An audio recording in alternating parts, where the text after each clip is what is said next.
मौलाना फजल रहमान की अगर हम बात करें तो वो भी भरपूर अपोजिशन के मूड में नजर आते हैं।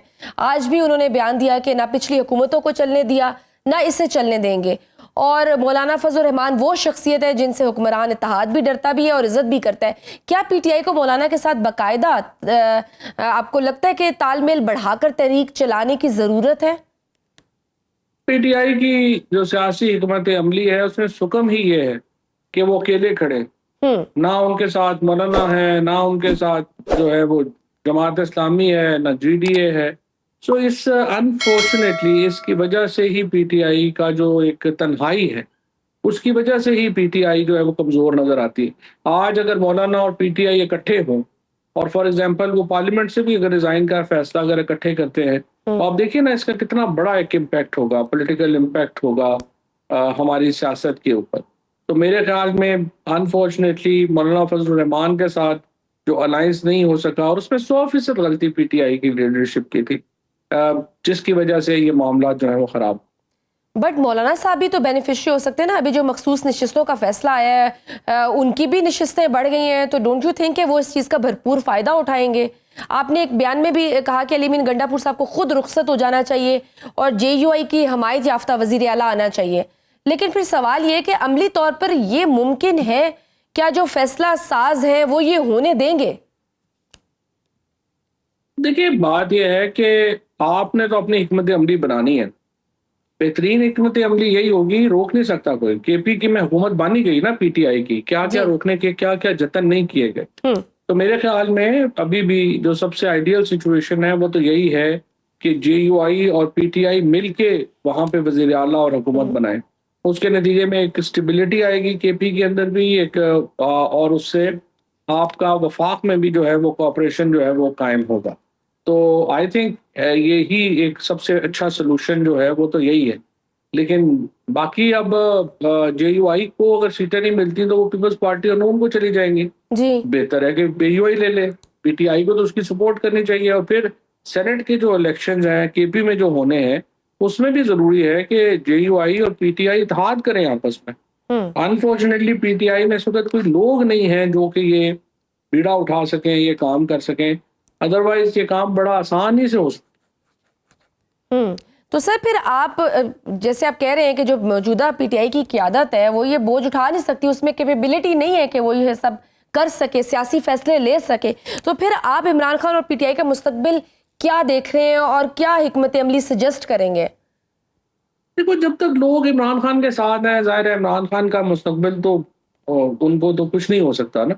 इमरान खान तो इस वक्त 70% पाकिस्तान जो है वो इमरान खान के साथ खड़ा है और उसमें कोई राय नहीं है कि वो पाकिस्तान के इस वक्त अवाम की उमंगों का अगर कोई तर्जुमान है तो वो इमरान खान है। लेकिन उसके लिए स्टांस उनका बहुत बड़ा है, स्ट्रेटजी नहीं है। मैं बड़ी दफा उनको सजेस्ट कर चुका हूँ, उनकी जो है समझे अर्जदाश्त भी उनको की है कि सर इस तरह अकेले पॉलिटिक्स नहीं हो सकती and we actually need people to stand with us. अब वो देखते हैं कब खान साहब ये रियलाइज करते हैं। तो सर फिर क्या आखिर क्या वजह बाकायदा तौर पर आप जैसे सियासी रहनुमाओं को पीटीआई में वापसी का ऐलान क्यों नहीं किया जा रहा? Don't you think this is a high time कि आप जैसे लोग जो सियासी बसारत रखते हैं they should join it properly और ऑफिशियली और वो इसको लीड करें? आपकी पार्टी शमूलियत पे कौन रुकावट बन रहा है? हम तो पीटीआई का ही अपने आप को हिस्सा समझते हैं और हम इमरान खान का हमारा दिल दुख रहा है जो इमरान खान साहब के साथ हो रहा है।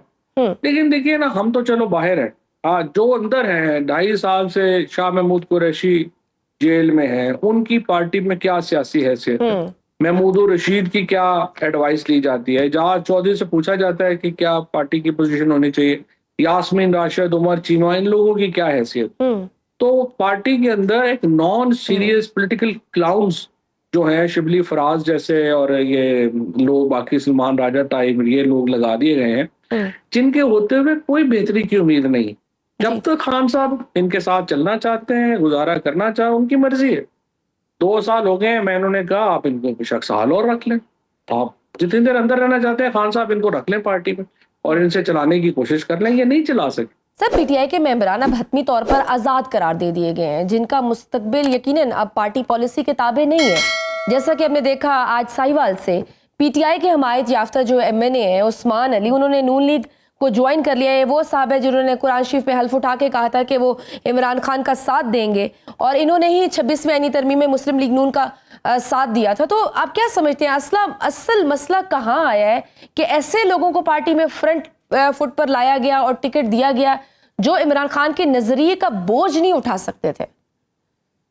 देखिए, वो तो खैर नून लीग ने बड़ी, मैं समझता हूँ, एक और रहमकाना हरकत की है, क्योंकि देखिए ना, नून लीग समझ रही है कि मोरालिटी वगैरह बिल्कुल ही कोई इशू नहीं है, और उन्होंने उसको बिल्कुल ही त्याग दिया है, तलाक ही दे दी है मोरालिटी को, कोई अपनी समझिए कि इखलाकियात को, कुछ चीजों उनके नजदीक कोई इंपॉर्टेंस ही नहीं है। एक शख्स जो कुरान उठा के लोगों को वादा कर रहा है कि वो जी। पीटीआई का कैंडिडेट और पीटीआई को कभी दगा नहीं देगा, वो अगर हुकूमत में शामिल हो रहा है तो उससे हुकूमत की नेकनामी हो रही है या बदनामी हो रही है, जबकि हुकूमत को कोई खास जरूरत भी नहीं है उसकी।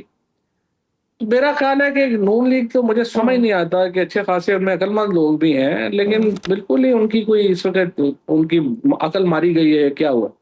दूसरा ये है कि ठीक है, दबाव भी होते हैं, चीजें भी होती हैं, और आपको उनके साथ जो है वो मैनेज करना होता है, चीजें आगे बढ़ानी होती हैं। पीटीआई का तो जाहिर है कि बहुत प्रेशर है लोगों के ऊपर, बड़ी चीजें हैं, बहुत लोग नहीं बर्दाश्त कर पाएंगे, बहुत लोग जो है वो हटे भी हैं, क्योंकि देखिए अल्टीमेटली लोग मिलिटेंट तो नहीं है ना। जी। पीटीआई की सबसे बड़ी प्रॉब्लम यही है कि they are not making that effort कि जिसमें उन्हें पॉलिटिकल स्पेस ले सकें। पॉलिटिकल स्पेस मिलेगी तो पीटीआई पॉलिटिक्स करेगी ना। अगर अगलों ने पॉलिटिकल स्पेस ही नहीं देनी और हर काम के ऊपर ही होना, तो फिर पीटीआई ने क्या करना? सर, कुछ लोगों का हमें ख्याल तो है कि इस वक्त इमरान ये खान सोचना साहब है के कि पास शहबाज शरीफ नहीं है, जैसे नवाज शरीफ साहब के पास शहबाज शरीफ साहब थे, तो इमरान खान साहब के पास ऐसा कोई शख्स नहीं है जो दोनों तरफ से कोई मफाहमत कर सके, कोई दोनों तरफ से कोई राह हमवार कर सके। वैसे तो बात यह है कि इमरान खान, शहबाज शरीफ ने तो पूरी नून लीग को ही खत्म करवा दिया। ऐसी पॉलिटिक्स भी तो का क्या फायदा कि जिसके साथ आपकी पार्टी की, आपकी नस्लों की सियासत ही खत्म हो जाए। तो शहबाज शरीफ साहब ने तो वो काम किए। इमरान खान को तो देखे ना, पर्सनली उनको शहबाज शरीफ की जरूरत नहीं है। इमरान खान ने पर्सनली बाहर आना हो, वो कल कहेंगे जी मैं सियासत में अभी हिस्सा नहीं लेता, मैं मुल्क से बाहर चला जाता हूँ, इमरान खान कल बाहर आ जाएंगे, जो नवाज शरीफ ने काम किया था। तो ये तो देखिए ना, आप इमरान खान को हमें प्रेज करना पड़ता है ना, जो दलेरी से, जिस हिम्मत से वो खड़े हुए हैं, और वो अपने स्टांस के ऊपर 1 इंच भी पीछे हटने को तैयार नहीं है। This is kind of the attitude Imran Khan has, इसीलिए वो इतने बड़े लीडर। फवाद साहब, अदालती फैसला आ चुका है, पार्लियामान की अक्सरियत वाज़ेह है और अब हुक्मरान इत्तेहाद के पास 2/3 का ऐवान है। पीटीआई की क़यादत फिलहाल तो कोई बड़ी एहतजाजी कॉल की जानिब नहीं गई, मगर इस सब के बाद आप ऐवान में हुक्मरान इत्तेहाद की मजबूती और इस निज़ाम का मुस्तकबिल क्या देखते हैं? ये भी सुनने में आ रहा है कुछ 27वीं आईनी तरमीम भी पाइपलाइन में है। देखिए, मेरी नजर में तो ये फैसला बड़ी हद तक गैर जरूरी था। उसकी वजह यह है कि पार्लियामेंट के अंदर पहले ही हुकूमत का कंट्रोल है, और जिस तरीके से 26वीं आईनी तरमीम मंजूर करवाई गई, आप सोच सकते हैं कि उसके होते हुए कोई इतना बड़ी बात नहीं थी कि वो 27वीं भी वहीं से करवा लेते। इसका जो असल नुकसान है वो सुप्रीम कोर्ट को पहुंचा है, इसका जो असल नुकसान है वो पार्लियामान को पहुंचा है। जहां पे जो एक पॉलिटिकल थोड़ी बहुत भी समझें कि पार्टिसिपेशन थी सिस्टम में, वो बिल्कुल ही खत्म हो गई, एरोड हो गई है, और सुप्रीम कोर्ट के जो तासुर है वो बहुत उनको नुकसान पहुंचा है। It will take a long time कि सुप्रीम कोर्ट अपनी परसेप्शन जो है उसको बेहतर कर सके। तो आई थिंक कि इसका काफी जो है वो नुकसान पहुंचा है इन सारे मामलों पे। सर, बहुत से लोग पीटीआई को दोबारा पार्लियामान से दस्तबरदारी के भी मशवरे दे रहे हैं। ये काम पहले भी पीटीआई ने किया था और पंजाब और खैबर पख्तूनख्वा की असेंबलियों को तोड़ दिया था, लेकिन वो सबसे बड़ा सियासी नुकसान साबित हुआ था। क्या अब दोबारा ऐसे ऑप्शन पर गौर करना अक्लमंदी है? पहली बात तो यह है कि बिल्कुल नुकसान साबित नहीं हुआ था। आज पीटीआई जो कुछ है वो उन्हीं बड़े फैसलों की वजह से है। आप सिस्टम में रह के सिस्टम से नहीं लड़ते, सिस्टम से बाहर आके जब पीटीआई ने इस सिस्टम को तोड़ा, खत्म किया, तो फिर ही पीटीआई इस हैसियत के ऊपर है जिसके ऊपर आज इमरान खान खड़े हैं, कि पूरा मुल्क इमरान खान के साथ खड़ा है, जिन्होंने इक़्तिदार को ठोकर मारी और बाहर आ गए। देखिए ना, ये तो पीटीआई को बहुत बड़ा एडवांटेज मिला उसका। और अब जो हो रहा है, मेरा ख्याल है पीटीआई तो बाहर नहीं आना चाहती, लेकिन जितने ठुड्डे मुक्के उन्हें मारे जा रहे हैं, जिस तरीके से अब 9 मई के मुकदमों में एमएनएस को डिस्क्वालीफाई किया जाएगा, पहले हुआ है, पीटीआई के पास ऑप्शन ही नहीं बचेगा, तो उन्हें पार्लियामेंट से बाहर आना पड़ेगा। अब तो it's just a matter of time PTI कब फैसला करती है पार्लियामेंट से इस्तीफा देने।